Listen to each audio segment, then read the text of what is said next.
bahan yang sesuai. Dalam kursus batik, guru-guru mahir berkomunikasi dalam bahasa isyarat. Kesemua pilihan persekolahan pendidikan khas tersebut mendapat bantuan dan khidmat sokongan yang disediakan oleh Kementerian Pendidikan Malaysia. Setiap hari, sebanyak 2,000 beg darah diperlukan untuk kegunaan pesakit. Oleh itu, sebanyak 2,000 penderma darah diperlukan untuk menderma. Dengan menderma satu beg darah, anda telah menyelamatkan 3 nyawa. Saya bangga menjadi penderma darah dan membantu mereka yang memerlukan. Saya gembira melihat mereka tersenyum semula. Dengan bantuan anda, saya selamat. Anda adalah wira kami.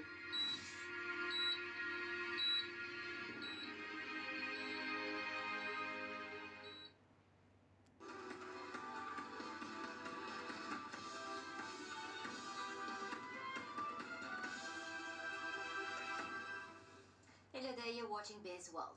Malaysia's new vehicle sales are expected to be sustainable post-sales and service tax SST exemption period. Kenanga Research believes order cancellations as a result of the government's decision not to extend the SST exemption would be minimal, as the demand would still outweigh the supply. This was due to the massive backlogged orders accumulated since last year, coupled with the government's commitment to absorb the SST for orders before June 30th, along with the Road Transport Department registration before March 31st next year. Kenanga Research forecasts 18% growth in total industry volume to 600,000 units this year. With the expected big rush for passenger vehicle orders leading up to June 30th, the automotive sector could see a rise in speculative bookings and cancellations for the following months. According to Maybank Investment Bank, this in turn will be a disservice to the car salesmen and showroom players. Just shoot up tremendously come June, and come July onwards, the numbers will be extremely low. And apart from that, this could lead to cancellations in the following months because these deposits are refundable. So this could skew the number of vehicle sales and also actual bookings overall. So all in all, we think that if the policymakers were to further fine-tune the SST, you basically be a greater positive to the industries. Overall, Liao said SST holidays have proven to be a popular and wise plan in terms of driving sales up.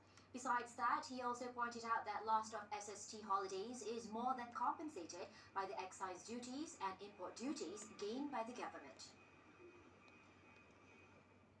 Malaysia's productivity growth rebounded to 1.8% or more than 90,000 ringgit per person last year, from 89,106 ringgit per person in 2020. Deputy International Trade and Industry Minister Datuk Lim Pan Hong said this showed a tremendous awakening from the slow economic bumps due to the impact of the pandemic, even though the country had yet to return to its pre-pandemic productivity performance.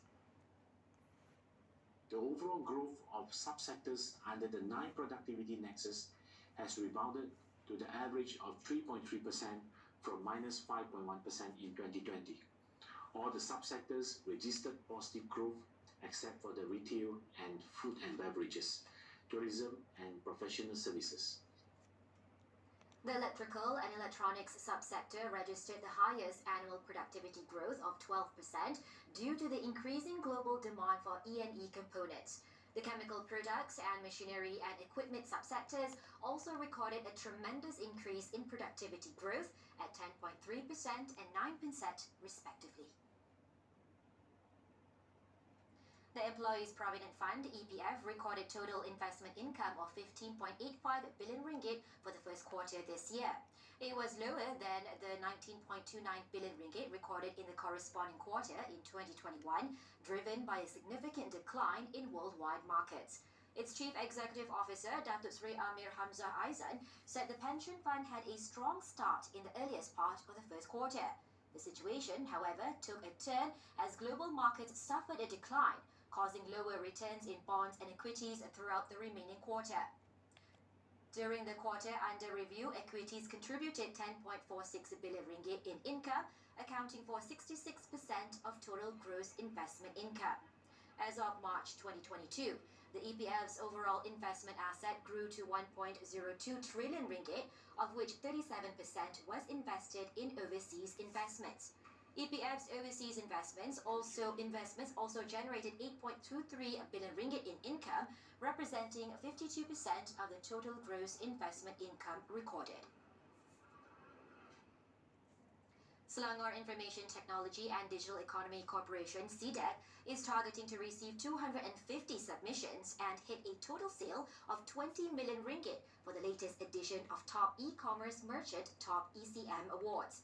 According to its Chief Executive Officer, Yong Kai Ping, the award seeks to reward the most successful, creative and innovative homegrown e-commerce merchants.